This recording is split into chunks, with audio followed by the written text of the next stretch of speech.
Beyond. Nah. What? I don't play that game. Are you gonna stonewall me? Man. I'm back, baby. Yeah. I'm trying to get a new catchphrase started where Yeah. I come on a podcast and when they point to me, I say, "I'm back, baby." I don't like that at all. Yeah, no, it's terrible. Yeah. I like that that one. went really well. No, it's not going well. Don't encourage me. It's a good one. Whenever I guest on podcasts, I say, happy to be here, Adam. Yeah, there Yeah. you go. Yeah, regardless Who's of whether or Adam? not Adam is around. And Uh, there's Adam also Boyce? Andrew's classic Kovic? catchphrase of "You ever made love Adam in a Yauch? haunted house?" Wow. All right, so anyway, welcome to Podcast Beyond episode 466. That's a whole lot of different episodes that we've done. This one's going to be different from the last 465 of them, I hope. 200 Anyway, episodes it's away very from similar the to mark episode of the 390. devil. Yeah. What? This is just a remake. I mean, yeah, that's a long walk. Anyway, I'm Max Scoville. I'm joined today by Marty Sleva. Hello. Brian Altano. Rap. And Zach Ryan. Hey, guys. Thanks for having me on. That catchphrase. Hey guys. Yeah, so we're at that wonderful point of the year where games are coming out and people are getting to play them and have fun Holy with them. moly. And, Yeah. it's a very exciting time. Let's start with Titanfall. Yeah. Titanfall 2 is out in the wild. That came out, last week? That's right. It came out Friday. For a second. Yeah. Yeah. Have you finished it yet? I haven't finished the campaign. I think I have 2 missions left. Okay. Yeah, and I'm just really, really digging it a lot. Okay. I love it. What about you guys? I'm probably 75% through the campaign, and I'm not too hot on it. Probably about in the same spot then. Yeah. All right. Ooh, I'm much less further into it. Wow. But I think Good it is- English. I think Titanfall is probably the most mechanically sound first-person shooter this year. Oh, Like, yeah. the- That's just the sensation of movement. In that I mean, I game think is it's really unparalleled. interesting to play Titanfall back to back to Infinite Warfare. Yeah. Because you can do all the same things. You can run on a wall. You can slide across the ground. But Titanfall feels so much more fluid. It does. And so much more precise. I don't know. Infinite Warfare feels kind of cardboard to me. Yeah. I'm really I completely agree. It is so mechanically solid. It's ridiculous. Like. Yeah, I played through the campaign. I think I did it in 3 sittings, and I was really, really happy with it. Like, it totally felt just... It's kind of stupid. Like, it's kind of a Saturday it's definitely morning. stupid. It is a very high res Saturday morning cartoon. Yeah. Are we gonna get spoilery at all here? it's still Let's too be early. careful Well, with I that. know you guys talked a little bit last week about how it has this sort of Mega Man quality to it, which I completely Yeah. agree with. But I also wondered, you're a Kojima boy, not unlike myself. Oh, Koji boy. And do you Koji get any, Bros? Yeah. Do you get any Zone of the Enders kind of vibes? With the way that there's the radio transmissions coming in, and then Yeah. especially in the Titan fights, the way that the Titans control and once you get the abilities to jump around the arenas and stuff, I guess I could see where you're coming from. I never got really super into Zone of the Enders, idiot. but So good. Yeah, I don't know. There's too many weird things with the cockpits there. But you love robots. Yeah, And you I love don't like- weird things. I don't like those ones. That you much. love. You strike me as the kind of guy that would have a Zone of the Enders tattoo. So Yeah, I'm that's- not. Yeah. You strike me as the kind of guy who would love the idea of that the pilots are right in the donguses of those men. Yeah, it's pretty funny. But Yeah. no, I don't know. Titanfall. Yeah, I think it's definitely one of those campaigns that is attached to the multiplayer. Like, it's not like, oh, here's a story that's from the ground up, totally super fascinating, and all of the guns are mechanically relevant to what you're doing. Sure. Like, they're teaching it's giving you a kind of a sampler platter of Titans to be like, oh, here, what do the loadouts do? What are the different ways to play them? Yeah. Without having to grind through a bunch of multiplayer matches to be like, oh, what's this one do? How does this work? Yeah. I'm purposely holding off on the multiplayer stuff until I finish the campaign because I want to Yeah. kind of nail those mechanics makes sense. before I get into the Yep. multiplayer. Yeah, I feel the same way. It definitely feels like I would agree with you that I don't think the single player feels tacked on necessarily, but I don't feel like it was as important to the project as a single player was in Doom or Gears or even Battlefield. It's baby steps, right? So Sure. there was some story in the first game baked into the co-op Yeah, and that's multiplayer, right? that's definitely the tack. Right. on it. Yeah, exactly. But this one, there's a full 5 to 6 hour campaign that maybe it's not the smartest campaign narratively, but it's mechanically super sound and it does some really, really cool stuff. So maybe in the next Titanfall, should there be one, we'll get a full blown awesome narrative. Yeah. Something along It those just lines. sucks because all reports are that this game is not doing well, and it's because Well, it was they put it released right at up the against- absolute yeah. worst time. Like They put literally it right after. between Battlefield 1 Yeah. and Infinite Warfare, Yeah, and it's it's like, why on earth would It's they... actually tracking worse than the first one in some regions, which is kind of ridiculous because it's on 3 platforms. And But- it's Yeah. also, and instead of being 6 months into the console's life cycle, it's 3 years. Into Of the course, console's life yeah, and it's I a also game- feel like that's a self-fulfilling prophecy for online multiplayer shooter. Is when those reports start coming out early, you're like, I don't want to bet on that horse, Sure. because I want to be playing this thing for a while, and if I know a lot of people aren't buying it, then the servers won't be populated in a little while. That's the biggest fear with any online shooting game. Max and I got really into Battlefront. When you jump in now, the only people playing it are the most hardcore, insane, like, which defeats the whole purpose of the reason we fell in love with it is because it's a casual arcade shooter. So if you want to have like a very hardcore, robust sort of year-long experience with this game and you're worried about getting into it, like that's going to scare you off and you might wait out for Call of Duty, or you might be still playing Battlefield, which came out less than a week ago. I mean, it's kind of insane. Or you're still playing Overwatch, or you're playing Gears. Like, I remember jumping into like a game of Unreal Tournament like years after it came out, and people had just like broken it. Like they were using that like teleporter thing to like just like boop, boop, boop, boop, boop, boop, through the map and then like kill you when they go through you. And I was like, I'm literally standing here and somebody just teleported through me. Well, that's the thing about a lot of those games, like you're talking about with Battlefront. And this is the way I feel about Overwatch. When Overwatch came out, I played it nonstop for weeks. Like I was super into it, so much so that I was on the Overwatch show here at IGN like quite a bit. But I totally fell off when we went to Europe, and I haven't gone back to it because I know that I'm going to get into a match in Overwatch and just get creamed. I know. Like it's crazy to me. Like it's terrifying. Yeah, to you're think out of your going weight class back. now. Yeah. So and you'll never beat. Even though those matches are ranked, it's still like, you'll never beat someone that can just dedicate like 18 hours a day to a game. You just never will. Even working at IGN, you're like you're spread between so many different projects. And only things, the game of life. The good news is, it's true. Whereas Battlefield is kind of going the Battlefront route where they're going to announce new maps and drop new stuff, it's going to be one of those things where the people who are hardcore are going to pay for it, or if they bought the season pass or whatever. Apparently with Titanfall, it's all kind of rolled in. If you bought it at launch, you're going to get these updates. That is super smart. There are points, if people get sick of Battlefield or whatever, Titanfall's on sale or whatever, you can pick it up and probably download a stupidly large update file, and then suddenly there's new maps that not everyone's an expert on. I mean, it'll also bring back people who did play it a lot for the first month, and then I was like, I'm going to put this to the side. And then all of a sudden, if 2 or 3 months later, like, hey, here's a bunch of new free stuff. You're like, okay, this sounds cool. So back to the single player real quick, because I think it does a lot of really good things. I think it's gorgeous for the most part. I think the level variety is basically exactly everything missing from the first. I think it over tutorializes the first maybe 45 minutes to an hour of a 6-hour campaign is all tutorial, which I think is a bit much. It sort of like assumes that the player playing it is just very slow, and I think that's shouldn't be the case for this mechanically sound, brilliant locomotive shooter. Yeah, that's all about maintaining motion. Yeah, like to constantly sort of be like, go find the battery, go do this, go do that. And then about halfway through the campaign, again, I don't want to spoil anything, but it starts to introduce some incredibly smart mechanics that are then completely ripped out and don't return. And I was getting sort of Metroid Prime vibes from the entire experience, but the main difference is that Metroid kind of lets you keep your stuff until the end, aside from the first 10 minutes where they take everything away historically. And I'm hearing a lot of like Half-Life comparisons with this too, which I could see in terms of being a sort of smarter AAA first-person shooter. I will say in regards to that, if you put it in the box of first-person shooter campaigns of games that historically come out in November-ish every year, right? Which is pretty much the Call of Duties, the Battlefields, Titanfalls, whatever else we want. It's definitely above all of those.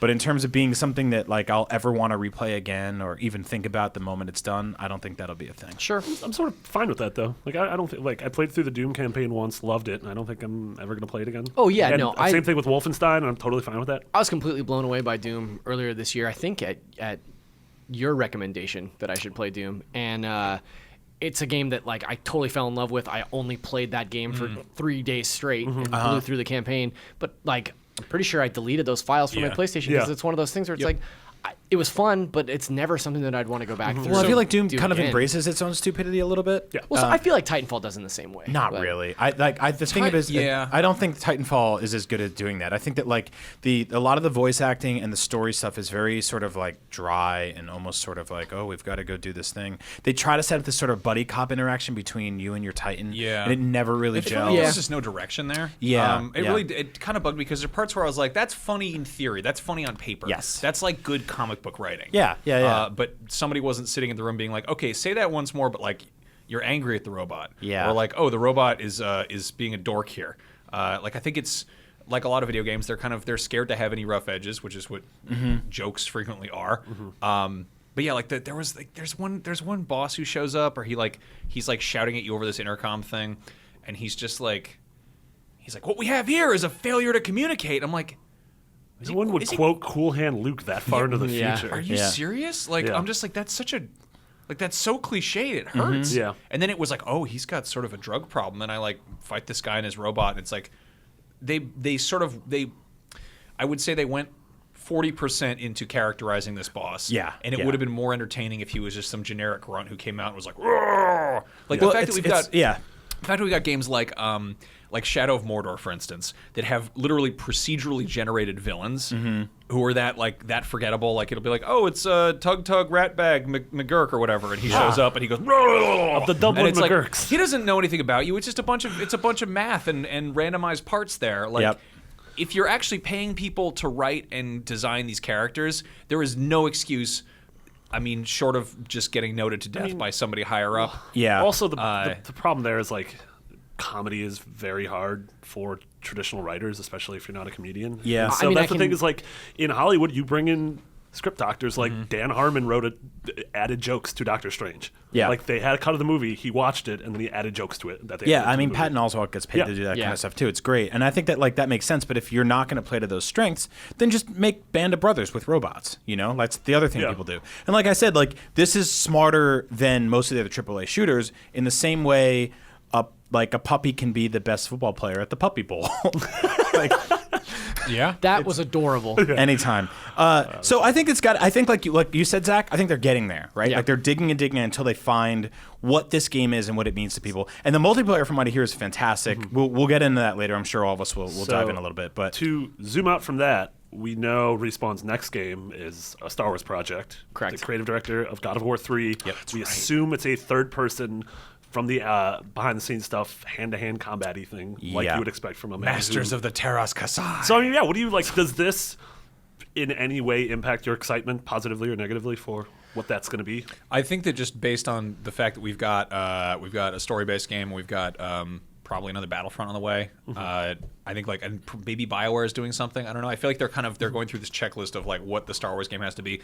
I get the sense because of the God of War edition and the fact that they showed some scene of somebody messing around with swords. Yeah. This is going to be some Jedi God of War stuff, and I don't care.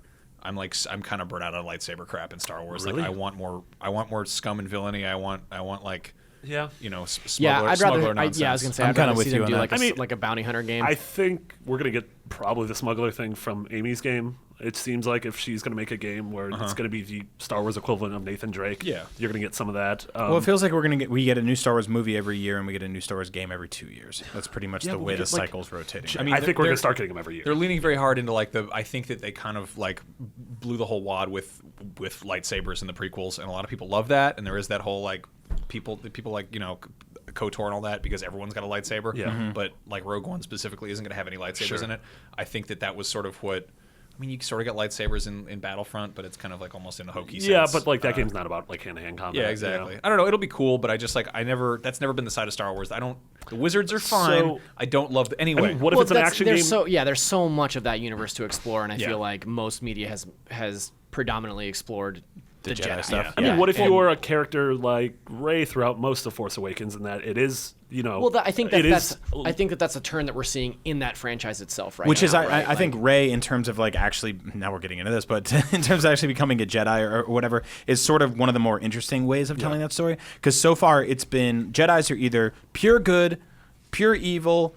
Pure good who's getting a little evil. That's it so far. And that's pretty much the range of character depth you get in that sort of class type. Yeah. Whereas bounty hunters are who cares? They don't play by any rule book. There's no codification of law for them. They don't have special blood. I mean, when I brought up Rey, what if you're a character whose weapon is a staff? You don't need to be a Jedi. That'd be all right. I mean, if you're playing as Donnie Yen or whatever, I don't know.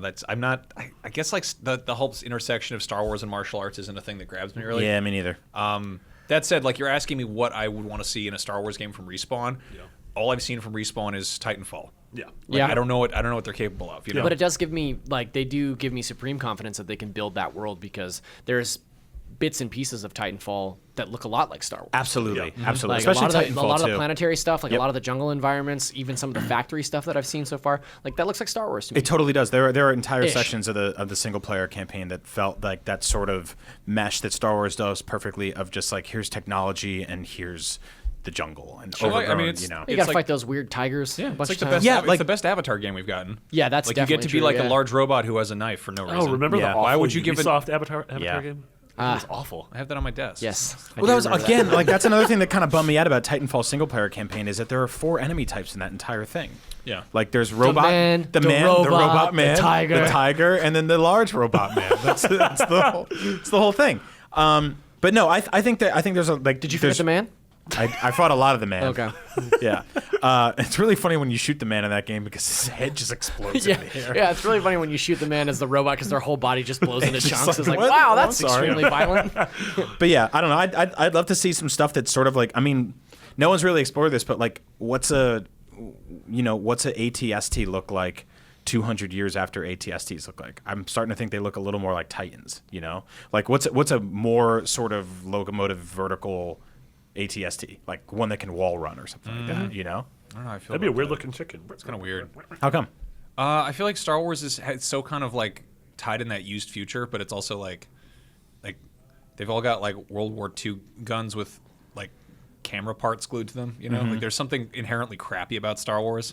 Like Or there was. Yeah. I mean, I don't know. That's when you get into the like Yuzan Vong garbage, and there's like, oh, the crab people came from another dimension, and they've got their armor is resistant to lightsabers. of course. Of course, that old Yuzan Vongs. What? I don't know what that is. I Who know knows what that's that is? fine. They suck. They're like the thing that they retconned out. Because I think eventually they're going to be like, hey, they made Star Wars in the 70s, but it's not the 70s anymore. Yeah. And I hate saying that, but Star Wars is a franchise that we all know will outlive all of us. That'd be And cool with some, I'll like- put it this way: like, there's a short list of developers that I would love to see make a Star Wars game, and Respawn is on the latter half of that list for me. Like, I think that they will make a fine Star Wars game. Yeah. But am I like supremely stoked to see a Star Wars game from Respawn? Maybe. Like, let's see what the I'd first rather see trailer one looks from like. Naughty Dog. Yeah. Well, they're not owned by EA. Yeah. Also, you're getting one from Amy Hennig, so that's good enough. True. Also, Sean Messler in our Facebook group, which is facebook.com/groups/podcastbeyond. I'm always so impressed when you guys remember that off the top of your head. yeah. We usually don't. I Brian, think last week I called it groups.com. Yeah. You go out there to groups.com. Anyway, Go sorry. to earthcloud.net/tilde. Yeah. he said to give a shout out to the Titanfall 2 League Facebook group, which is similar to the Soulsborne group. Yep, So it's called there's a bunch- Titanfall 2 League. Yeah, they started Sean and a bunch of other people in the Podcast Beyond group started like a sort of Dark Souls, Yeah. Bloodborne subgroup. I'd be into that. And it's really awesome because they're just in there. It's pretty much weaning out all the garbage people on the internet and just being like, here's all the cool people from Podcast Beyond group, and let's have a specific Yeah. version of that about this Also, game. So if you're all playing they're doing it for Titanfall. the whole thing in that is, for multiplayer, you do want to sign up for your team or whatever. Yep. Sure. And then you make money and you get a fun little avatar, and everyone gets buddy Make icons. real money? Like gambling? No. No. Robot money. I thought it was No. gambling. All right, Skyrim is back to mess up our lives again. Zach, you started playing it again, huh? Oh, boy. Yeah. You sound like an old neurotic Jewish grandpa. What's Oh, funny? boy. What's funny is like last week's show, you guys did a rapid fire question about has a game ever ruined your life? And Skyrim didn't ruin my life, but there was a point in Came probably close. probably early to mid 2012 when a couple of my friends that I lived with at the time were like, "Hey man, maybe stop playing Skyrim tonight and Yep. like come out to a bar and hang with us for a Yeah. little bit because you've been playing that game a lot." And I put easily 250 hours in the original Skyrim. I did like hours. everything you could possibly do in that game. Did you climb and the mountain? I climbed many a mountain. Fight you the know, if man? you hop at an angle, you can just get right on Yeah, it. Yeah, or that's you like get on in the real horse mountains. and you get the vertical horse. Yeah, you get that too. Yeah. But V-horse? I Janky ass game. publicly It's so janky. I love it. publicly like on Twitter I was like, I'm not playing Skyrim. I've Yep. already put my time into that game. I don't need to play it again. What did you And play then, this weekend? Friday morning, woke up and was like, what's on the old PlayStation? Skyrim. Bought it. Yeah. I Easily sunk 10 hours into it this weekend, just got right into it, and So the game is just as good as I remember it, and just as bad as I remember it. But Okay. I, Of course, I love it of course, so yeah. much. Yeah. my big question, and I asked Pete Hines about this, but they pay him, so he might have been dishonest with me. How are the load times? Because that was like my one Faster. thing. Going Yeah. back into that on 360, it hurts to be like, oh, I'll just jump in and check it out, and then being like, No, "Ew." they're much faster, especially Okay. when you're fast traveling between locations and stuff. Because this playthrough, my plan is not to be a completionist. Obviously, nobody has time for that. No one can Right. complete it. Yeah, Todd Howard said that it will never end. There will always be more dragons. But there's definitely a few quest lines that I want to do, and rather than run across the map and interact with things as I go, like I'm just fast traveling from place to place. So are you playing differently? Are you finding yourself? Yeah, like, so the first time, the character that I spent the most time with in Skyrim was a like classic thief, sneaky archer build. I did one playthrough as a warrior, just like a straight up warrior, and I never ever play as a mage in RPGs. And so this time, as soon as they cut me loose, I ran straight for the mage college and started that quest line so I could. I want to play as a pure mage and just. I'm like kind of surprised you're this much of like a nerd about it.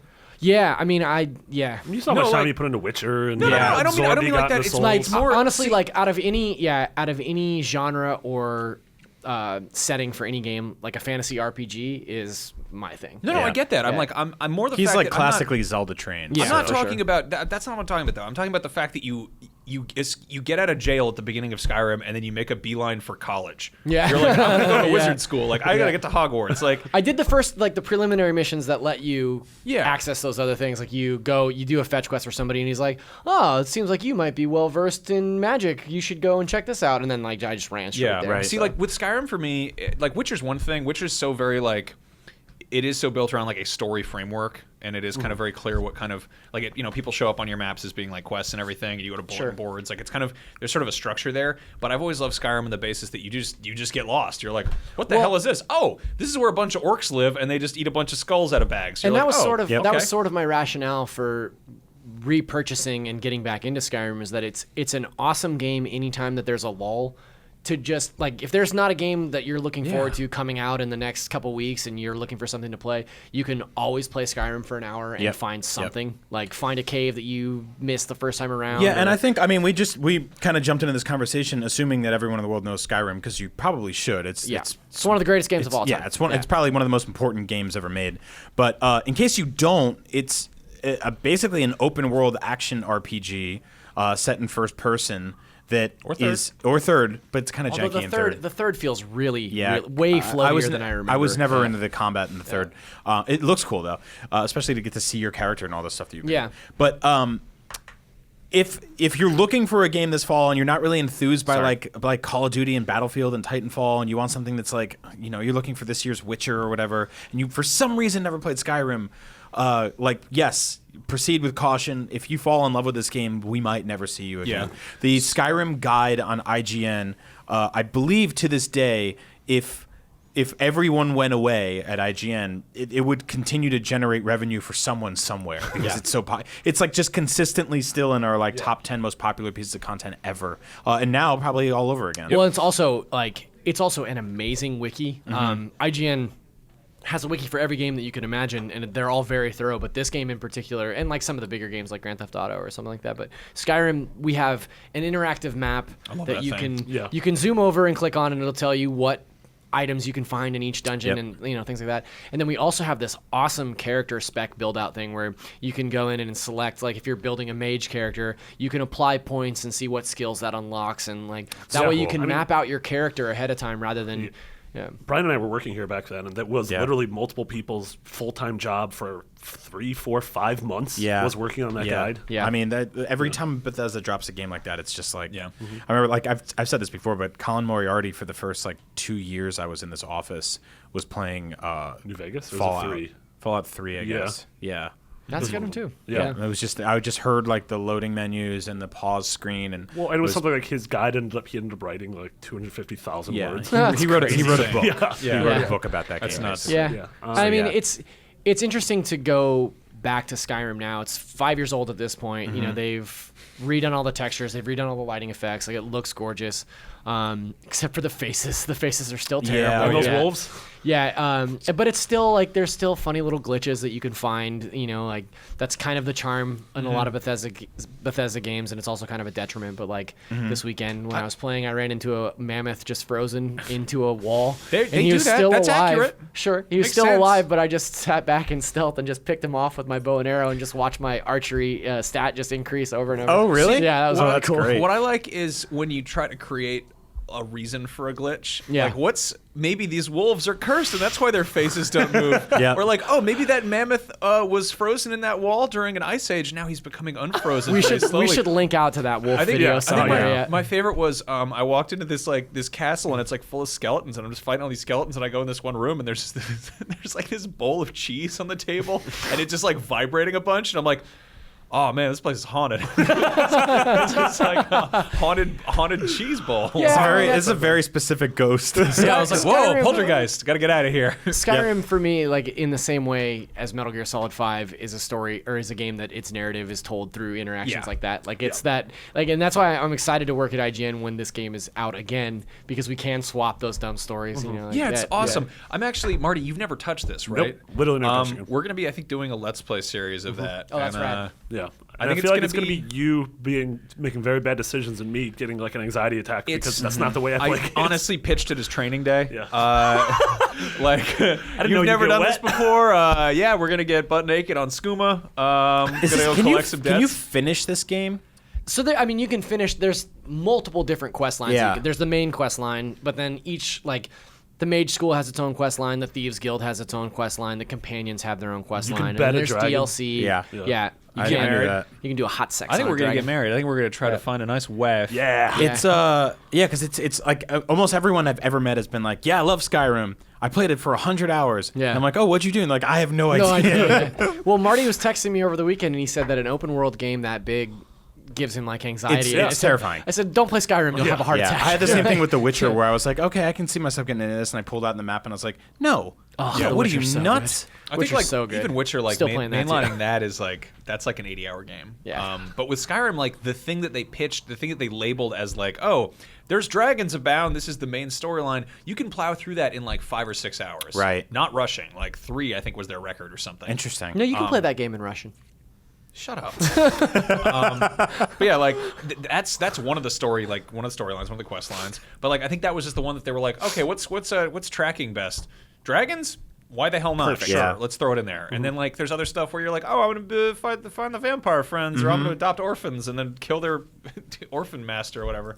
Yeah, Yeah, it's a very good game. and it's got mods now too. Yeah. Gradually. the getting some the of them. PS4 mods are kind of pale in comparison to the Xbox yeah, mods, super but sucks. yeah. But I mean, there are some like quality of life ones. There's one that I love because people have like the strangest like people. There's two types of modders. There's people who are like, yo, I want to get hunted down by Thomas the Tank Engine, and I want to have sex with everything. And then the people who are like, I can't stand the sound of that dog's claws on the metal. So I saw that one. Yeah, Yeah. Did we find that? We met this woman at GDC who was like talking about That's right. She's a Fallout modder, and one of the things is she hated the sound of dog meat's paws on like metal floors. So she modded in a different sound file. So or it sounds whatever. like a nice, like fluffy paw hitting like a Yeah, soft it's like- carpet. Like she was so like, realistic. yeah, that's she was like, every amazing. time I walk around with the dog, it's like clang, clang, clang, clang, Yeah. clang, and it was driving me nuts. So I went So- in, like, ripped that sound out of the source code and put in this like. That's so cool. Yeah, very so cool. now there's one for Skyrim on PS4 that's just called "No More Cloudy Days," and it makes it so that all the clouds are gone from the map, so you can see where everything is. It doesn't have this like ambient clouds. Max Scoville's first mod. Yeah. And there's another one that's there's one that just adds streetlights so that Yeah, you can like. I saw. So a funny thing happened to me. I was watching an IGN video about what mods are available on which system, and one of them that was available on PS4 and Xbox was this street lamp mod that just puts street lamps periodically throughout Skyrim. And for some reason, I watched that and I thought, yeah, I could be into that.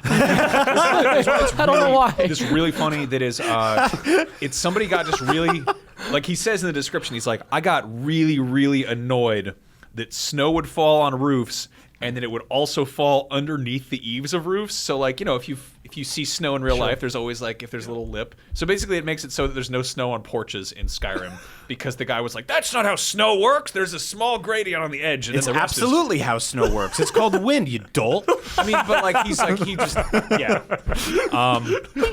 God, what was the other I one? grew up in New Jersey. We got yeah. snow all the I like that time. you tell him that. He's like, oh, But dad. even there's like, Snow there's like a everywhere. light snowfall. It's just like a realistic snow mod. hilarious. The one I really liked was there's the Hearthfire. Did you play the Hearthfire DLC? Yes. Yeah. The Hearthfire DLC is I love it because it's just The Sims. It was kind of them toying I changed around it to fart higher.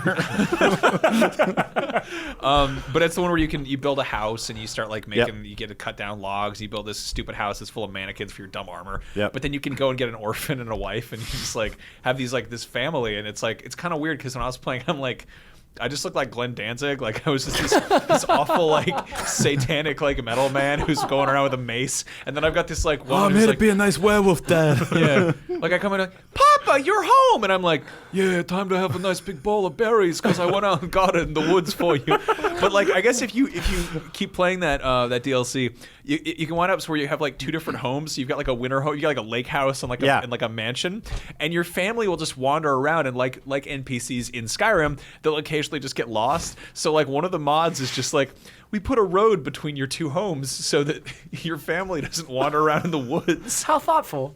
Wow. It's just like, it's so funny to me that like you've just got this like completely just my insane wife and dementia child can come home whenever I want. My simpleton man boy wandered off again into the orchards. The dog's tail used to keep growing and never stop, so I added a new mod so he can hang from trees like a small chimp. Yeah, that's Skyrim, man. God, So great. I'm probably gonna buy that when I get home. God damn it. Oh yeah. All right, so in other news, The exact opposite of Skyrim. So we talked about one of the most complex and weird games ever. Thatgamecompany, the ones who made Journey and Flower and Flow, have tweeted out or promoted their next game. Doesn't Rockstar game style. It doesn't have a title. They said it's, quote, a game about giving. Yep. And the two images they tweeted out, one was the silhouettes of one candle lighting another candle, and then the silhouettes of 4 children in capes, either flying or doing a skip. It's so funny to me. All about the maypole. This is exactly how the Red Dead 2 trail started. It was just like, here's a color and a little icon, and now here's the silhouettes of here's characters? the silhouettes of characters. Yeah. And the difference in likes and retweets on these two games and what their end products will be. Like Red Dead 2 versus like, I don't know, the game where you play as like a leaf that lights on fire. Yeah, but if you zoom in, the silhouette on the right is Javier Escuela, so we think this is a prequel. Oh my god. Yeah. Yeah. So what if the third image in this triptych was like something totally incongruous? So it was like the 2 candles and then like 4 like frolicking children and then just like a gun. Dinosaur. What the hell is this game? I'm into that. It's been a long time since we've had a new game from that game. 4 company. years since Journey. Yeah. Yeah. I mean, it just seems And like so forever. this is they no longer have their exclusivity deal with Sony. So we assume this is going to be on PS4, but it's possible it won't. How long's it been since GTA 4? GTA 4? Or 5? 5 came out in 2013. 2013. 2032? What'd you say? I think I said they're almost 13. neck and neck there. Yeah. Those two companies. Neck and I could see though Do you because guys, those are. It's definitely the same amount of time it takes. Are you getting to a make. distinct? Are you getting a distinct Magic Eye vibe from those images? Are they? I'm really good at magic eyes. It's That one was of the the 4 first. things I'm That great was the at. first Really? thing. Like, Yeah. so you know, like at the Means you back got of the Magic stuff Eye wrong with your book- eyes. No, it's not. I have You know, perfect vision. You know the back of the Magic Eye books where it shows you the images that you're supposed to see. in yeah, each one? that's for people that suck. Yeah, but it's like that. That's what these images remind me of. Oh, yeah. Like, what if the whole game just looks like that? They look I like like those that. What are they called? They're like sun prints. They're Yeah, like those yeah, blue exactly, papers yeah. that, This is like, a put total leaf on it. tangent. I don't know if I told you guys this story before, but like 5 years ago or 6 years ago, 5.5 years ago, I got out of a really bad breakup and I moved back into San Francisco from Oakland. And I was looking for a new apartment and I found this place in the inner Richmond. And this old Russian lady subletting this entire flat. And she was like, "You can have it all. It's $1,000 a month, but the only thing is that you can't take down any of the furniture. That's got to stay in there. and no magic eyes. Deal breaker. Hear me out." And she goes, and you have to meet me for coffee once a month to pay me rent. And I'm like, what? I don't want to meet you for coffee. That's weird. Yeah, I love coffee. I don't like you. This sounds like the beginning of an indie film. Like, So I go in there, and I go into the apartment. It's really nice. And above the fireplace is a magic eye picture of a dolphin. And I could see it immediately because I'm great at magic eyes. And I go, did you put that on your resume? no. So I go, Host, producer, great at Magic Eye. so I go, hey, this is a great apartment. It's huge. It's way bigger than anything I thought. The coffee thing's weird, but I can handle that. What's up with the stuff on the walls? And she was like, you can't take down any of the art. And I'm like, I can't really have people over and have them trying to do a magic eye puzzle in my apartment. I can't bring a girl That's over. just weird. I'm newly single. I can't be bringing a girl Yeah, over I'm on a single. first date and her being like, "What's the deal Right? with I this?" was like single and I was like actually starting to date somebody. I'm like, I'm going to bring her over and I'm going to be like, what's this? I'll wait. Crack this code. It's a dolphin. If you turn it over, there's a picture of a silhouette of a dolphin in case you get lost. So I didn't take the apartment. And that's my Magic Eye story by Brian I Altano. totally should have taken that age 5. apartment. Yeah, But I'm super excited for Journey 2, The Burn. Yeah, I'm Bernie? already like this game. This game is gonna be great. Yeah. It's gonna be fun. It's gonna be interesting. It's gonna be weird and whimsical and artsy. And Best all game that. I think of it's all gonna be time. multiplayer. I Marty think it's gonna be a Sleeper. 4-player over the garden wall. No, God, I hope not. I really, I want to make fun of it so much because they called it a game about giving, and that's like, that just like if that game was a child, that child would be bullied. Like look, my mom made me wear jellies and Speedos when I was a little kid. I was born to be bullied. It's just like there's there that like if you just show up and you're like, hello, friends, it's me, Martin Prince. I'm here to play the lute. I bought a geode. It's just like, come on. No, call it a game about giving. I love that game company, but they remind me of that Christian youth group that Beavis and Butthead torment. Yeah. Oh, God. No, they're totally. Or like a Montessori school. Yeah. I mean, I went to art school in New York City. This is I can smell my own here. Like it's just such a it's. Come on. I love it because it's just like, hey, like in the same episode, we're talking about AAA shooters in Skyrim. We're like, now let's talk about some feelings. All right, guys? Counterpoint, that game company has made 3 amazing games with beautiful art. They're also one game out from making one about the bag from American Beauty.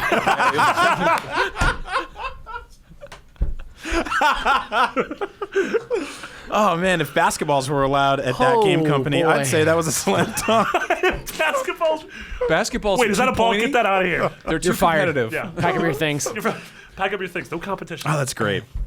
No, we're super excited for that. Push balls and beanbag chairs. Do we know anything about like release date or? No. I mean, they just started tweeting this stuff out. They actually created a separate Twitter account, and it's at that next game or it's that next game. That next game. Yeah. I get it. So, yeah. I love what you wrote in here. Their past game was Journey, so maybe this one is called Bernie because you can burn things with candles and adult depression is real and palpable. Which one of us wrote that? That was me. Okay. Yeah. Hey, everyone. Yeah, so I dressed as Willy Wonka for Halloween, and that was the highlight of my year. We're all fun. That and winning Double Dare. Okay.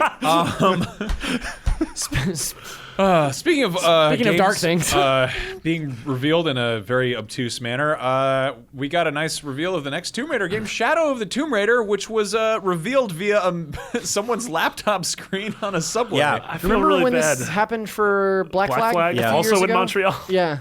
Ubisoft, were working on, the guy was working on it and he opened up his iPad on a plane. Yeah. And a guy behind it snapped a picture of it. Yeah, same thing. Can we just hire a freelancer to ride the public transit in Montreal? Like I feel like that would be really hot fun. scoops. Yeah. Seriously, just wear a wire, just eavesdrop. Wear a wire.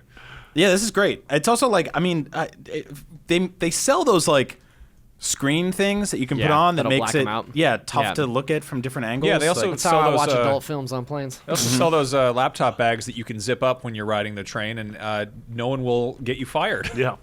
Yeah, that's true. So the good news in all this is that there's another Tomb Raider right around the corner. But one of the interesting things about this is that the leak, also corroborated by Kotaku, says that the game's not being developed by Crystal Dynamics, but instead Eidos Montreal, who most recently did the sex games. Mankind Divided, yeah. Yeah. And that's also something I'd heard. And so that's interesting because to me that's like, well, what's Crystal D working on now? Like, are they working on Tomb Raider 4, or are they the support studio for this, or are they working on something new entirely? I hope it's something new. Cool. Yeah. Being a fan of video games always feels like finding about your Christmas presents because like your mom left a receipt on the counter. Like instead of actually getting it or seeing the actual box, it's just like, oh, there's the most boring way to find out about something that I'm incredibly excited for. Yeah, that's like why I can't wait to play this game. game. That's why stuff like the Switch or Red Dead was cool because it's just like, that didn't leak. Well, I guess Switch leaked a bunch, but like that. All Red that Dead was rumored for a while, but like in terms of like, here's the trailer. Here's like we didn't even know what the Switch logo looked like or anything. It's not like the Dark Tower where it's like here's a camera phone shooting a the trailer PS4 with a Pro. previs. The Pro was unboxed before it was announced. Like that's insane. Yeah. You know. But no, this is really awesome. As I've said for ages on this show now, I'm absolutely like one of the biggest fans of those the Tomb Raider games. You just played through the one recently, right? Talk about that at all? I don't think so. So if you're looking for a really just super fun, well-rounded video game, that's a thing you could get on your Sony PlayStation 4, which will. Is that doing PS4 Pro stuff? Yep. Yes. Yeah. Okay. It's doing PS4 Pro stuff. It's doing PSVR stuff. It's got a VR special mission. Yeah. Like this is like it finally came to PS4. All the they kind of like all the DLC is packaged in there. I think in terms of being like, hey, sorry we made you wait a year. Like it's a good package for like a hardcore PlayStation fan because if like you've got the Pro, you got PSVR, like all that stuff's really. It does interesting stuff with the Pro where that you can choose where you want the power to be pushed towards. Oh, wow. Like you can choose whether you want 4K, whether that's important to you, or whether improved frame rate's important to you. Oh, really? Yeah. That's nuts. That's awesome. Yeah, we were just watching Vince play this. Yeah.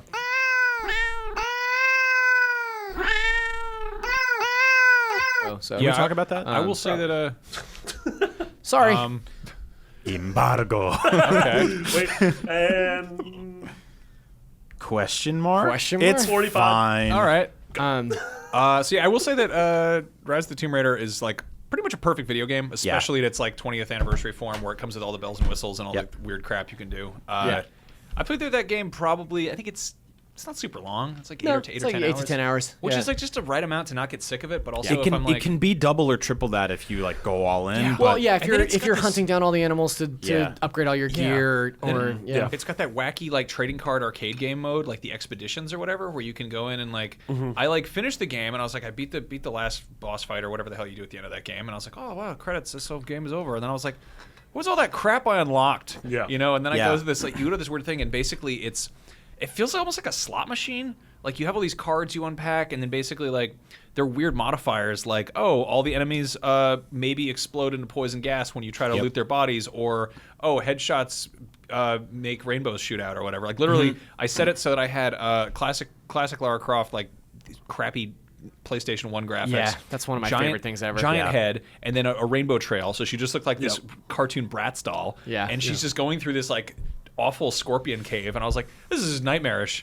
And like none of those modifiers affected the gameplay really. No, not at all. it's great. It's a lot But like you can also do stuff where it's like, oh yeah, running you're GoldenEye. Yeah. Yeah, Or Uncharted we saw 4. a lot. I was gonna say we Yeah. saw a lot of the same kind of stuff after Yeah. you beat Uncharted 4. Yeah. Like Max and I did a Let's Play where the whole game was cell shaded, and every time you drew your gun, it turned into slow motion. It was Yeah. awesome. Like It's it made really that a cool. completely different game. I really like that. In Uncharted, it actually affects the campaign. Right. Whereas in Tomb Raider, the thing that would make me go back and collect all that crap and kill like 15 rabbits or whatever you have to do to unlock new things is if I could roll that in there. But instead, it's like this weird sort of speedrun expedition mode. yeah. Which is sort of a bummer. Like, almost feel like kind of like disappointed there because they showed off that like that PlayStation 1 model, and like they were like, oh, look at this, guys, you can get this thing. And I was like, oh, I'm totally gonna play the whole I game. really like, wish- Counterpoint, it's hilarious to watch that PlayStation 1 model interact in cutscenes. It's great Yeah. because especially with the villain, who's like, I actually really like the villain in that game. I think that game fixed story-wise. It fixed, or it got closer to fixing a lot of the problems for the first one. The first one had like Lara is fantastic. She's just a great everyone character. else is just Everybody else is so terrible. shallow. You know, well, and that's especially- like that's really? the difference between. What?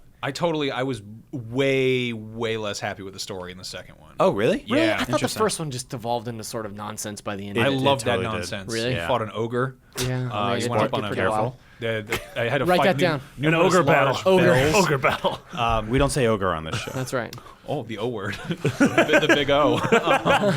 No, like, I thought it was way more fun to just feel kind of isolated. And, like, Right. you were still killing dudes with your bow and stuff and fighting deer and wolves and all that crap. But, like, in the second one, I hated all the weird village people who were hanging around. Like the weird little Man like, of the Native American headdress. Like the construction worker. Fireman. the cop. sailor, Sexy the cop. highway cop. Yeah, All those GI Joes. yeah, but no, like all the weird sort of Horizon Zero Dawn looking people who were hanging out in like little woodland things, and they were like, Yep. I've got a pumpkin patch and a chicken coop, and I'm like, what are you doing here? Yeah. And Yeah. they were like, Laura, come back, I'll miss you, and I was like, who are you? I don't care. I absolutely love the environments and the traversal in that game. Yeah. In the canyon areas where it kind of opens up, like just my memories of that game when I look back on it are just sort of like spending 2 hours in like a Each of the field, big just areas. like Yeah. hunting and like being in the middle of trying to solve a puzzle, and all of a sudden 7 wolves show up and I have to fight them. Like See, I really love that yeah. sort of like environmental interaction stuff that would happen. Completely randomized, like, and one of my, and I hate that we can't talk about Tomb Raider without talking about Uncharted. But one of my pet peeves with Uncharted is this sort of like you clear through an area and then like you can kind of fuss around and pick up some like artifacts and stuff like that. There's But no then real it's- incentive to go back and explore. Yeah. But in Tomb Raider, like I really like the fact that you'd be solving a puzzle and you'd be like, how do I get up there? Like you would see something and be like, I can get up there. I wonder how. Well, and that's- then upgrading your weapons and stuff is really cool to me. That's the same thing that I'm kind of struck with about Titanfall. To go back to the beginning of Right. the show, is like there are so many hidden pilot helmets, throughout the course of Titanfall that there's no indication as how you get up there, and you kind of have to Metroid Prime your way up to each of these helmets. But it reminds me almost of Uncharted 4 in the fact that like that's just a collectible. Yeah. Whereas in Metroid and in Tomb Raider, when you finally puzzle your way up there, it's an upgrade or it's a piece that you need to build a bigger gun or something like that. And I love that, right? Yeah. Because it's optional, but it's completely incentivized in case you do take that option, rather than just being like, here's a direct path through this game, and when you're done, you're done. And if you go back, you can go get stuff, but it's mostly just for a platinum trophy. You know, it's not really to be like, oh, I have like my gun feels better. My bow and arrow can shoot further. I don't know how much of that is. I don't know enough about game design to really quantify that, but I imagine that when there's a collectible that doesn't do anything, it's something that's added far later because it doesn't affect the balancing or the game design. You know, and they're like, oh, we'll make it so you can hop up there if you want, and maybe there's a treat. You know, I think it's like it's also back to Titanfall. I think what I found myself doing was kind of rushing through a lot of environments in that game because it's such a quick moving game. Yeah. Well, you want to be at that momentum, right? That's why the tutorials suck so bad in that game is because you know once you hit that fluidity how much fun it is to traverse in that game. Totally. And so you always want to be moving that fast. Yeah, you don't want to stop. And when it comes to a crawl, you're like, oh. I love a big robot. That's some of my favorite types of fiction. Yeah. But the way that you like move, Evangeline Lion? the way that you move on foot is much more fun than the way that you move in the robot. Like she was great on Lost. Yeah. No, I'm totally with you. I like the fact that once you get in a robot, it can't jump, but it can like hover sometimes. Kind of, yeah. Like some of them can. But yeah, Tomb Raider's awesome. If you missed it on Xbox One for some reason, like it kind of sucks. Absolutely, go we back. Yeah. We were saying like, can we just vote for that as Game of the Year again? Because like I kind of would. It got robbed. Like that's such a bummer. I would put that in the same category as like Far Cry 3 because that got released on like the beginning of December when everyone was overplaying Game of the Year stuff. But like that would have totally been like top of the list for so many people. Well, it's why like console exclusivity crap from third parties, like it kind of sucks for people a lot. Totally you know? sucks. Like I wish, like I don't know how much that would have stolen the show this fall had everyone been playing it for the very first It's also time like just now. I mean, I don't want to like fan the flames or anything, but like it sucks because it's like Tomb Raider was originally a PlayStation franchise, or like it goes back that far, you know? Like it has no immediate relationship to Xbox, and it's like kind of like that 20th anniversary does feel like they always throw around the term definitive or whatever, the definitive collection, but like it is definitive. It's got like you can totally dress up like old Lara Croft and like the crappy polygon boobs. And, you were jumping out of the campaign and into like the zombies, Baba Yaga stuff too, right? Yeah, it's so cool that like all that's there. We had on Xbox, we had to wait a while for that to kind of trickle out. So yeah, it's cool. Cool. Do we want to talk at all about what Q4 games we're still stoked on, or we just kind of do that? I put that in last minute. I didn't know that we were going to jump in the room so fast, so we don't have to. We can move. That's fine. Okay. What's left? Watch Dogs. Watch Dogs, Call of Duty, Final Fantasy, and The Last Guardian are the big ones. And I guess Pokemon. Yeah, Pokemon. What do you say? I'm very disappointed that you didn't mention Dishonored 2. Oh, yeah. That was bad on my part. Dishonored 2 comes out in 2 weeks. You guys are big Dishonored dish nerds, right? You just all get crazy about that? I love Dishonored. I love the first one. Yeah. Dishonored. Yeah, Dishonored. Yeah, it's going to be good.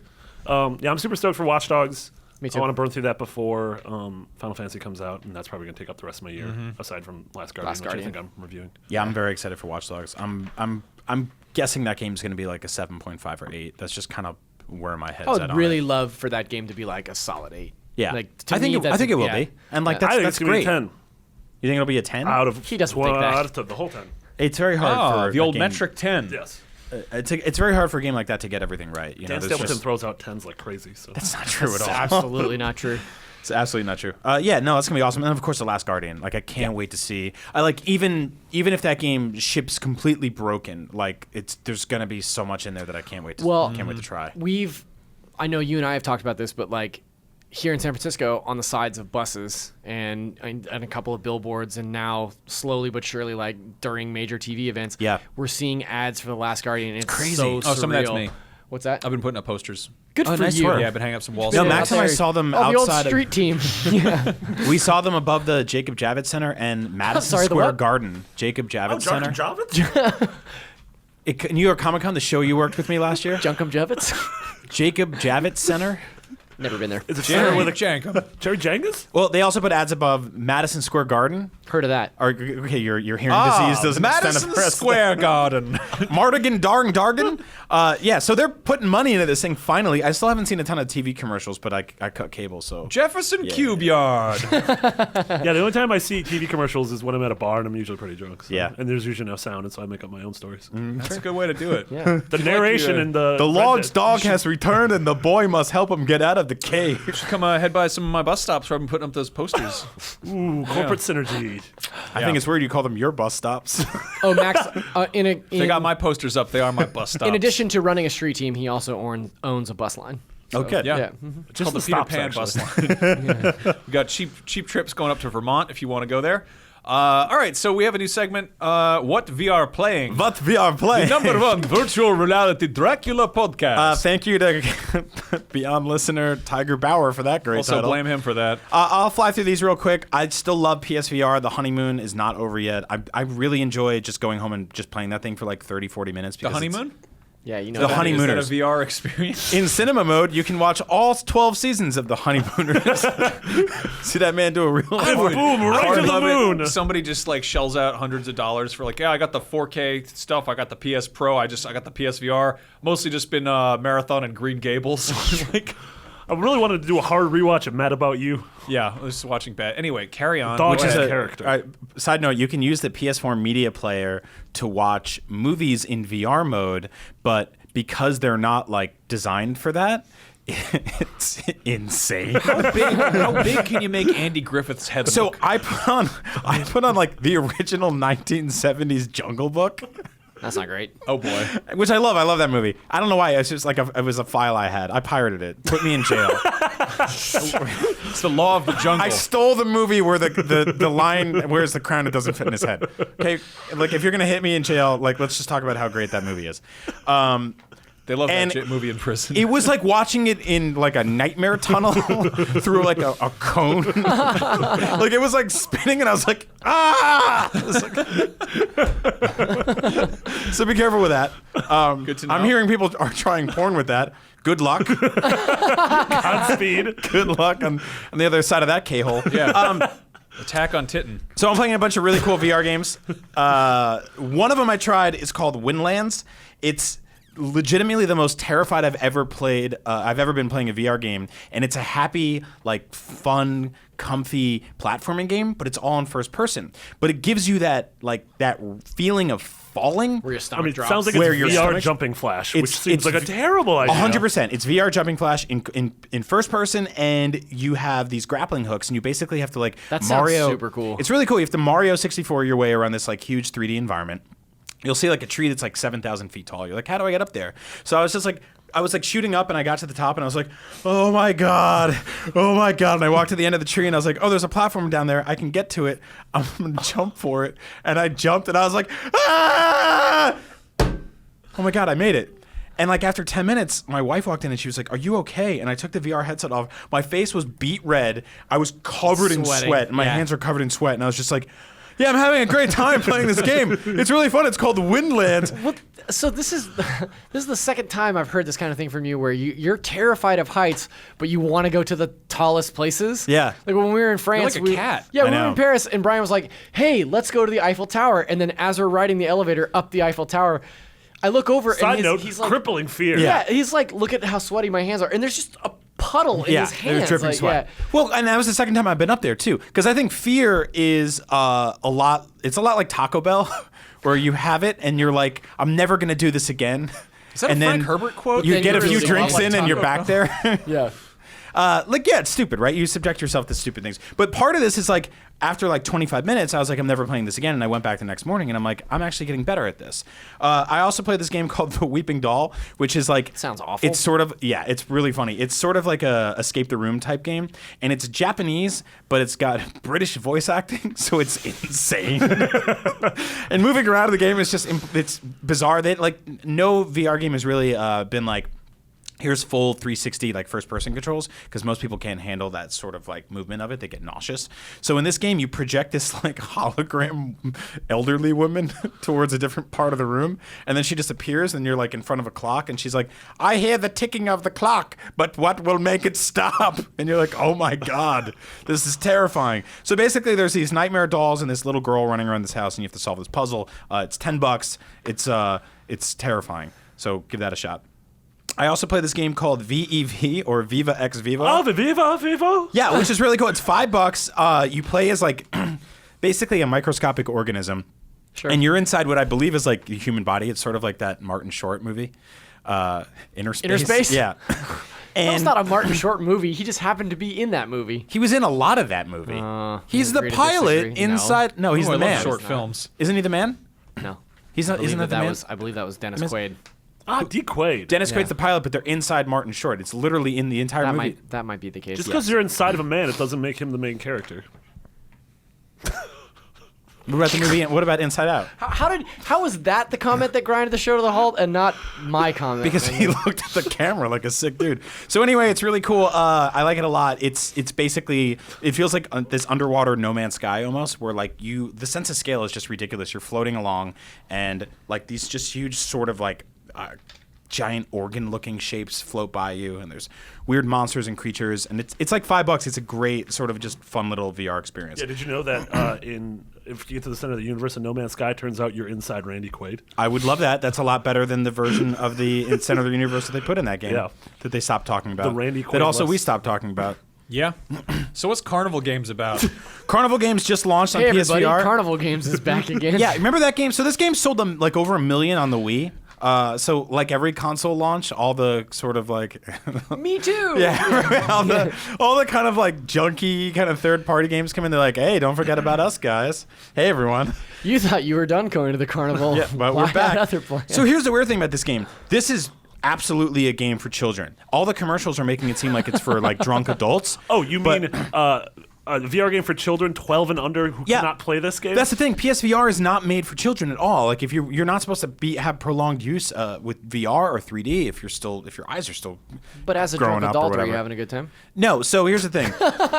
It's not good, but there are some really fun mini games in it. Like every mini game collection, 70% of them are crap. 2 of them are okay, and 1 or 2 are like amazing. Here's the thing about this game. There's this carnival barker who follows you everywhere and narrates your entire experience, and you cannot mute him completely. You can only turn his volume all the way down, and he's an insane person, and it sounds like there's a man constantly trying to kill you. And it's in VR, so everywhere you look, it's like just 3D there. sound, and he's Yeah. like, hey, would you like to play another round of ring toss? The ringer's toss. And you're like, leave me alone. So PSVR is doing really good in week 3, and I hope you all enjoy it. All right. And that's what VR playing. Now it's time for our favorite section of the show, Rapid Fire, which is where you go in the Podcast Beyond Facebook group, which is facebook.com/group/podcastbeyond, groups.com/clouds/uppercase geocities. We got a good question from Javier Bonet. Says, how has VR affected your relationship/marriage? Well, Not as bad as my phone has. yeah, apparently. It's been good. It's been really funny because I don't know. I have the kind of marriage where I'm like, I definitely have my own space. Like I can be like, I'm gonna play video games for a couple hours, and she's like, okay, I'll read. I'll be in the other room. But VR is a little different because it is a very isolated experience. So I actually had a conversation with my wife early on where I was just like, if you ever see me in this thing and I'm holding these dumb clown nose sticks and I have the headphones in, do me a favor. If you need my attention, don't just like leap onto the couch or anything like that. Or don't come over and tackle me. Like, so she was like, oh, okay. So what she started doing this thing where she'll come over and just kind of like I don't like that at all. like spider crawl up my that's the arms. worst. And I was like, ah! And I took my headphones off and she was like, what? She told me not to scare you. And I'm like, that's actually 10 times more That's terrifying way worse. than if you just yelled. But I think, like I said before, like when I play PSVR, it's in way shorter bursts than I would like play something like Skyrim for like 4 hours. So it's actually been really good for my video game time because I can go home and play for like 30 minutes and then take it off and then be back in the real world. So I think a lot of the things that people are saying about VR in general being isolating, I don't necessarily find that. I've also found like some of the multiplayer stuff, the asynchronous multiplayer is actually really fun. So it's probably cool for most people. Yeah. I mean, if you're a disaster dude and you don't take care of your wife or whatever, then yeah, the PSVR is just going to be fuel to that fire. But you're a mess. Get it together. Disaster Dudes is the name of my favorite NES game. It's a really good answer. They were like a dumb teenage blast core. VR has really improved my relationship. The president has been kidnapped. Are you a disaster of a dude enough to save him? The end. Christopher James Capitocchio. Christopher James Capitocchio. You may trade one first-party PlayStation franchise for a first-party franchise on Xbox or PlayStation? PlayStation Go. Oh, okay, I get it. Yeah. You can have Gran Turismo because I don't like those car I would games. trade Gran Turismo for Forza. I just want Sunset Overdrive. Yeah, I want more people to play Sunset Overdrive. I don't know. Are if you that's gonna play franchise. Forza though? Why don't you just trade Gran Turismo for something like awesome, like trade it for Halo? or Okay, something. Forza Horizons is awesome. Forza Horizon. Yeah, no, it's good, but I just don't see myself. You really drive through a whole field of coconuts and just run over some corn. Whatever. I like the Forza they had at launch where all the people were cardboard. I like that. That was really funny. Cardboard. Yeah. I mean, if we're talking like big Xbox franchises, I would say Gears of War. Yeah. Like that seems like the clear winner to me. Like I really enjoyed Gears the is great. first Yeah. two, Gears is awesome. but I hadn't played Don't make that face. I don't like 3 or 4 or Judgment. Yeah. Or, yeah. Gears is great. Yeah. I would say That's a good trade. Let's say the little Big Planet for Rare, for like all of Rare. That's a pretty good one. Oh yeah, I yeah. forgot the other half Yeah. of that equation is that I have to trade Specifically- a franchise out. I would trade my my Crash Bandicoot buddy icon for my Xbox avatar that makes the fart noise when I stick on the thumbsticks. Also is dressed like me from 2011. I mean, Sounds like a very Max if this Scoville was thing to if do. this was trading cards, I'd be like, can we get like the the rookie card era rare or like the Can you get Super Nintendo? it's sort of like being like, can I get like the Chicago Bulls Jordan versus like the 2016 Jordan? Like, I don't really want 2016 rare. They make like avatars. They're I mean, making they're making Sea of Thieves. I know, but that's like one thing out of what everything they've done. Like since they got acquired by Microsoft, They grabbed them. Remember when they grabbed them by the they grabbed them ghoulies? right by those ghoulies. wow. Okay. It's a famous quote. All right, Donald Trump. Brandon Juarez is going to PSX and what to expect from it. Is he asking us or?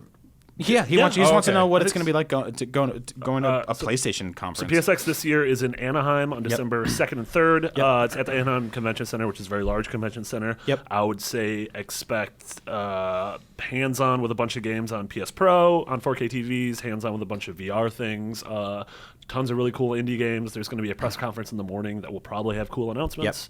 One of my favorite things about PSX last year is that they had this sort of like meta game of actual the physical cards. trading Yeah, cards. that was really And they cool. had them at every booth. And if you talk to the booth attendees or you beat a demo or something like that, whatever the sort of like stipulations were, they gave you a card and you could put together an entire deck of trading cards. Some by of the them are end. really hard. Like you could only get one Yeah. card if you had like several of the other cards Yeah. already. Yeah, you had to, like, Didn't trade 'em up. Andrew get all of them? Didn't Goldfarb Yeah, that's get all because of them? he has a Andrew completionist crippling OCD. Goldfarb. Yeah. yeah. Yeah, PSX is awesome. It's if you've never been to a convention before, it's a very manageable one. It's not like Baby's my first convention or anything, but it is sort of like Stuff was training more, wheels. so much more spread out, especially last year. It's Yeah. great. I don't know what it's gonna be like in Anaheim. I'm imagining it'll be fine. I would because assume that it It'll would be nicer. Yeah. bigger. Pouring Yeah, rain the last last year, year. so Yeah, that sucks sucks. last year. Yeah, but will Brian and I will be down there? Yeah. Are you not going? And Andrew? don't know. No, I think you're back here because I think you have to host the pre and post show.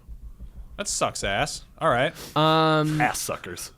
Well, if that's the case, that means that I'm probably producing the pre and post show, so All we right. can stay up here. Can we get hammered on rum wines? It's at definitely. 10 in the morning. Have some nice. Never stopped us before. What's a rum wine?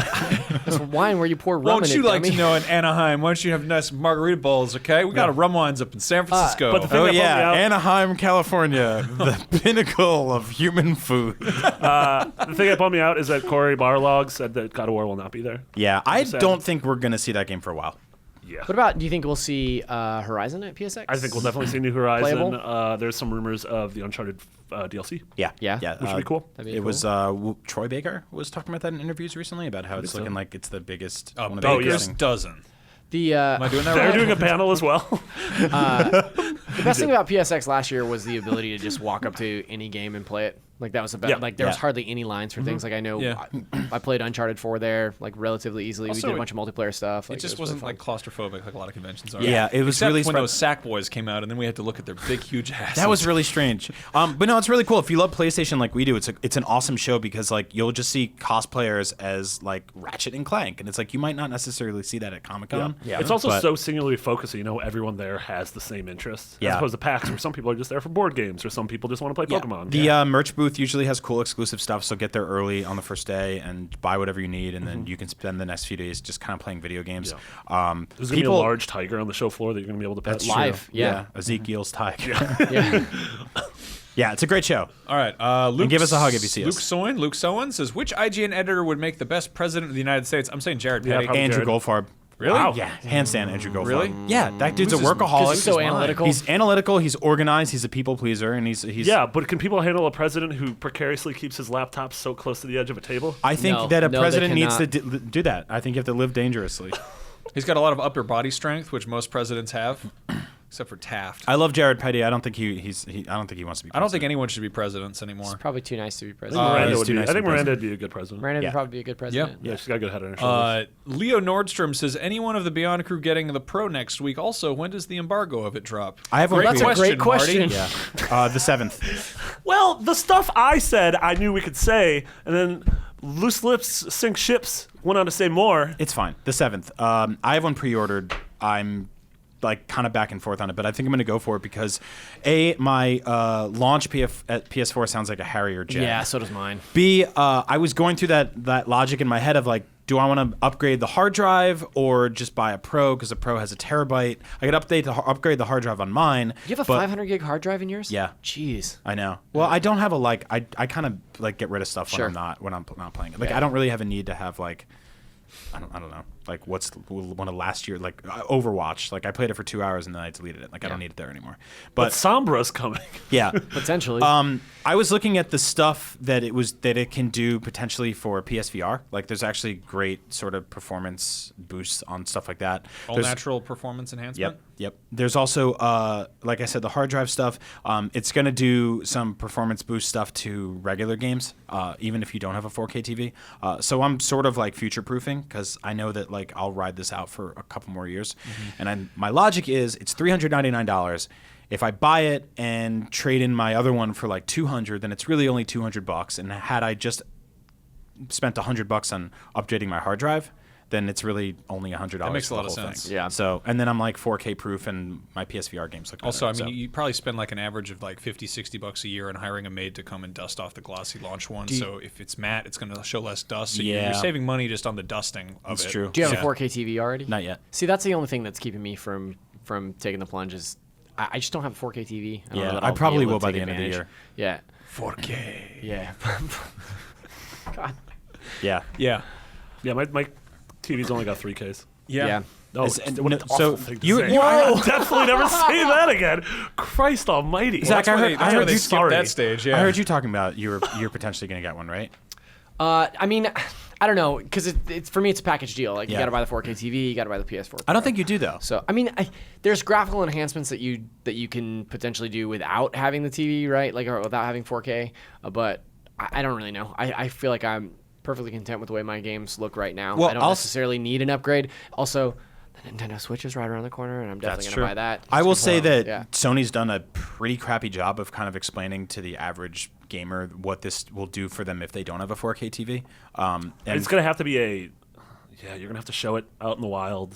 I mean, honestly, it's a tough thing to sell. Like that media briefing they had wasn't great. no, it wasn't. But I think they're like everyone's watching like a 540p stream of this on crappy internet. I think Yeah. PSX is going to be a good showing to their most hardcore fan Yeah. base. I had a pretty embarrassing thing earlier. I was watching 4K footage of Horizon Zero Dawn, and it's like, make sure the YouTube is set on 4K, and I'm like, am I looking at this in 4K right now? Is it my laptop? It's like a Retina display. Yeah. Can I do know that? it's high, Yeah. I know it's probably Yeah. not getting the deep like HDR blacks or Sure. anything, but Yeah. like I don't know. Like that's ridiculous that they have a disclaimer at the beginning of the video being like, make sure you turn the setting on And it to it's show so- this. makes you second guess yourself. That You're like, when you that- don't work for a company that is like 50% video, maybe a lot of people don't know how to optimize for 4K. Totally. Like Of right course, out of the yeah. gate. You I know, mean, so it's- I think it's no, but I like- literally don't know if I was watching it in 4K or was just Yeah. it was just a high setting. You know? I mean, I wouldn't feel bad about that. There are people that like have their like they had like their HD cable boxes hooked up to RF switches forever. to their flat screen TVs. Like people just don't know what they're doing. The people put in those like those AV plugs in the back of their HD TVs, and it's like, no, get a nice HDMI cable. Like, I mean, that's Monster it's- cables. Yeah, go spend $200 on a gold-plated monster cable. Buy it from a dude in a parking lot. Yeah, I don't know. Like, I think Sony's done a weird job of kind of explaining to people, and I think just at the very least, a couple press releases being like, this is what will benefit from it. This is what will help. But more and more, every single day, we're seeing this like ever-growing list of companies that are supporting the PS4 Pro. I saw once Naughty Dog was on board, and they're going to do some stuff with The Last of Us. I'm like, I kind of can't wait to see what they do next. So, I mean, if I can play Uncharted 4 DLC in 4K on the Pro, like, yeah, like that's kind of cool, right? Like, I don't know. I love PlayStation. I love the fact that consoles are like easy and intuitive. It makes me want to play them over PCs. They're starting to veer into more PC territory, and the fact that like it's actually becoming more obtuse and confusing. So I want to see how it all shakes out. Ish. I mean, at least with Sony, at least with Xbox, like you can only buy the proprietary brand, Yeah. right? So even if one day they release the next, instead of PS5 being the thing, it's just the PlayStation. Yeah. And every couple of years they offer you a new graphics card for $200 or something like that. Totally. Like, yeah, at least it takes away all that guesswork of And building your own it's PC. it's why I deal with the PSVR's lower resolution over something like Oculus Rift, because if I sit down at home and I want to play a game for 30 minutes, like I can turn it on and play it. I don't have to be like, oh, it couldn't find the right setting, or the driver didn't work, or there's all these variables. So yeah, I don't know. Let us know why you're getting a PS4 Pro or why you aren't. Email us at beyond@podcast.groups. Nope. Beyond@IGN.com. You were almost there. Just beyond@IGN.com equals net. And then go to earthlink.net/access/podcast beyond Facebook group. And subscribe to our YouTube channel, which is index. youtube.com/PewDiePie. Yep. Yeah, there we go. Close enough.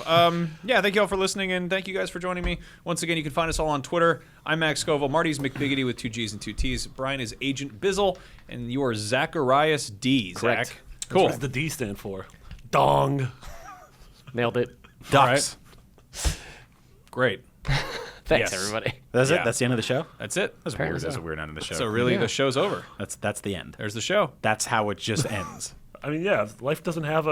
Life What was that? That's the end bunch of of the liquids show. came out. Not a bunch of liquids, I mean, like a little bit. The Okay. driplets. We're gonna cut all this, right? No, this is Why? great. No. A premature is not ejaculation great. of This is a liquids. lot What are you better than talking just about? the other ending we had. This is much better. Is this? Agree Yeah. to disagree. I feel like this went on for too many endings, like the Lord of the Ring film. I mean, Ah. maybe that's good. yeah, we Where got a are real those Return to the Eagles? King yeah, that situation won going on. but that film won Best Picture. Have you ever seen AI? Steven Spielberg? Yeah, I've seen that. And the film. other guy? Take a look at that robot Did a boy movie. die Yeah. underwater or something? That movie ends, and you're like, it's done. Thank And then God. guess Remember what? that And then guess what? Aliens. Ends 4 more times. Remember that part where Haley Joel Osment eats all that broccoli or something, his face gets all and then saggy? He's all like, "Bleh," and then they have to pick it out. I It's like, accidentally that's called gross. him Jaylee Hole Osmond earlier when I was talking Yeah. about Kingdom Hearts. That was not good. The old Jaylee hole. Broccoli's bad for you. Jaylee Hole, awful. Anyway, have a great week. Happy day. Beyond. Beyond. God.